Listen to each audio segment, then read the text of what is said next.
क्या इनको पैसा पाकिस्तान से आया? योगी आदित्यनाथ बताओ हमको। क्या आईएसआई ने उनको पैसा दिया था? क्या ये लश्कर तैयबा के एजेंट थे या नाथूराम गोडसे की नाजायज औलाद थी ये? या तो हाफिज सईद की नाजायज औलाद या फिर गोडसे की नाजायज औलाद हो सकती है ये। मुख्यमंत्री बोलते नहीं है कि कौन है, कौन उनके पीछे है, कि कौन उनको वो 8-8 लाख की एक रिवॉल्वर दिया सेमी ऑटोमेटिक, कहां से हथियार इनको आए, कोई सब भूल गए। मीडिया वाले 3 दिन 4 दिन तक खूब चलाए, उसके बाद बाबा के राज में जो हो रहा वो खामोश बैठ गए, बोले महाराज का मामला है। अरे ये तो दिखाते कि भाई कहां से वो रिवॉल्वर आई, 8-8 लाख के 2-2 वेपन, 16 लाख की वेपन। आज अब उत्तर प्रदेश के मुख्यमंत्री से पूछिए कि आपने उत्तर प्रदेश में क्या विकास किया, तो बोलेंगे मैंने बुलडोजर मासूम लोगों के घर पर चढ़ा दिए। उनसे आप पूछिए कि तुमने कौन सा विकास किया, तो बोलेंगे मैंने माफिया को खत्म कर दिया।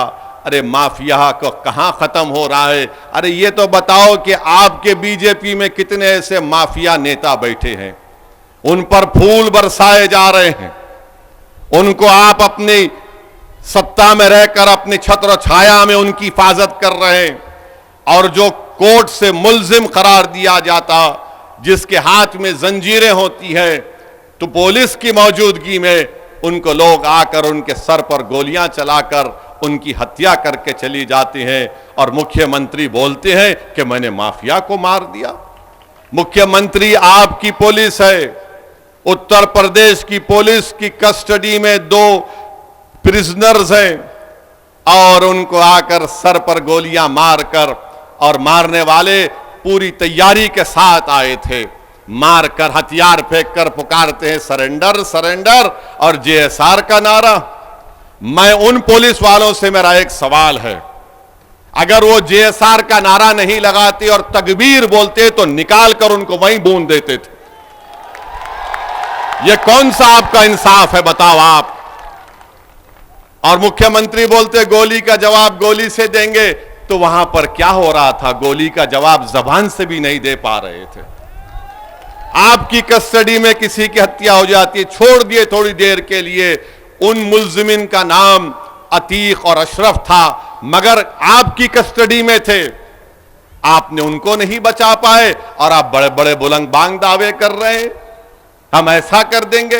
अरे तुम्हारी कस्टडी में जो प्रिजनर है तुम उसको नहीं बचा पाए, और मैं कह रहा हूं कि एनकाउंटर चाहे किसी समुदाय का हो, उसका नाम कुछ भी हो, एनकाउंटर से लोकतंत्र कमजोर होता है, एनकाउंटर से लोगों का विश्वास लोकतंत्र में, जमहूरियत में कम होता है, एनकाउंटर से कोर्ट जो कानून और इंसाफ के ऊपर अगर कोई इंसाफ करना है तो कोर्ट का काम है, जनता का एतमाद कोर्ट से कम हो जाएगा, जनता का एतमाद पुलिस से कम हो जाएगा, क्योंकि अगर कोई सत्ता में बैठकर यह तय करेगा कि कोर्ट फैसला नहीं देगा, मैं गोली से इंसाफ करूंगा, तो जमहूरियत खत्म हो जाएगी।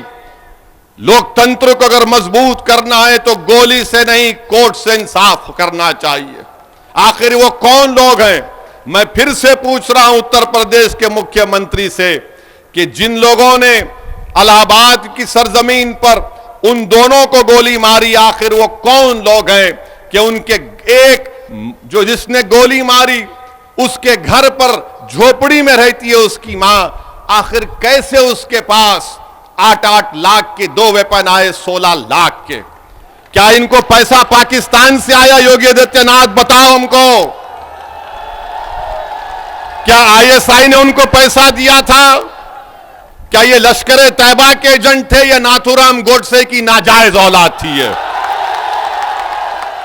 या तो हाफिज सईद की नाजायज औलाद या फिर गोडसे की नाजायज औलाद हो सकती है ये। मुख्यमंत्री बोलते नहीं है कि कौन है, कौन उनके पीछे है, कि कौन उनको वो 8-8 लाख की एक रिवॉल्वर दिया सेमी ऑटोमेटिक, कहां से हथियार इनको आए, कोई सब भूल गए। मीडिया वाले 3 दिन 4 दिन तक खूब चलाए, उसके बाद बाबा के राज में जो हो रहा वो खामोश बैठ गए, बोले महाराज का मामला है। अरे ये तो दिखाते कि भाई कहां से वो रिवॉल्वर आई, 8-8 लाख के 2-2 वेपन, 16 लाख की वेपन। अच्छा आप ये बात समझो, हम यहां पर दासना को क्यों आए? एक तो हाजी आरिफ, हम उनको बहुत मोहब्बत करते, बहुत चाहते उनको। दूसरा हमारा आने का मकसद यह है कि हम पर जो लोग गाड़ी पर हमारे पर गोलियां चलाए थे वो भी हमारे पीछे चल रहे थे, यहां पर यहीं पर टोल गेट पर गोली चलाए। तो हम सोचे कि अगर नहीं जाएंगे तो वो नाथूराम गोडसे की औलाद, वो दोनों को लगेगा कि डर के नहीं आया हो ऐसी। तो हम बोले आते हैं आरिफ साहब, आप फिक्र मत करिए, जरूर आते हैं, इसीलिए हम आए हैं और आते रहेंगे। हम इन नाजायज नाथूराम गोडसे के औलाद को कहना चाहेंगे कि गोलियों से हम डरने वाले नहीं हैं, मौत से डरने वाले का नाम असदुद्दीन ओवैसी नहीं है। जो वक्त मेरी मां ने मुझे पैदा किया वो वक्त अल्लाह ने तय किया। जिस वक्त इस दुनिया से हमारी आंख बंद होगी वो वक्त भी अल्लाह तय करेगा।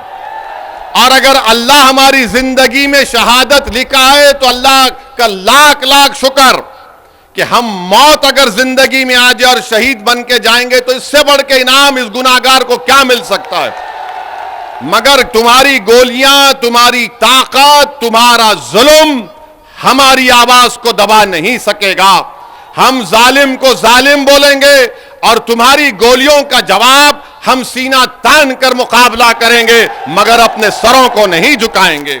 तो मेरे अजीज दोस्तों और बुजुर्गों, आपसे यही इल्तिजा और गुजारिश है कि आप अपने वोट का सही इस्तेमाल करिए। रहा सवाल उत्तर प्रदेश के मुख्यमंत्री का, मैं फिर से कह रहा हूं कि आप धर्म गुरु भी हैं, आप योगी भी हैं और आप एक नेता भी हैं।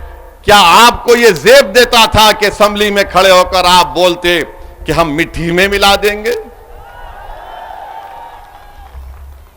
देश के सबसे बड़े प्रदेश के मुख्यमंत्री हैं और अखिलेश यादव को बोलकर कह रहे हैं कि मिट्टी में मिला देंगे।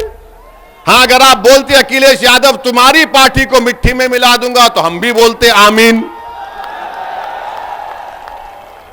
मगर किसी व्यक्ति को मिट्टी में नहीं मिला सकते आप, चाहे वो किसी समुदाय का हो।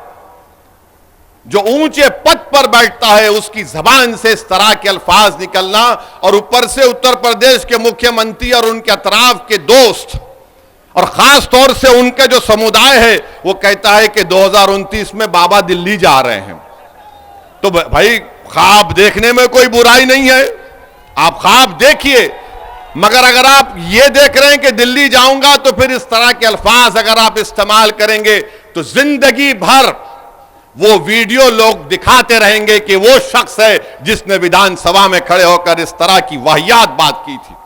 तो मेरे अजीज दोस्तों और बुजुर्गों, जो बड़ा बड़ा नरेंद्र मोदी आजकल बोलते हैं पसमानदा मुसलमान, पसमानदा मुसलमान, हम भारत के प्रधानमंत्री से और उत्तर प्रदेश के मुख्यमंत्री से पूछना चाहते हैं, क्या यह सच नहीं है कि हायर एजुकेशन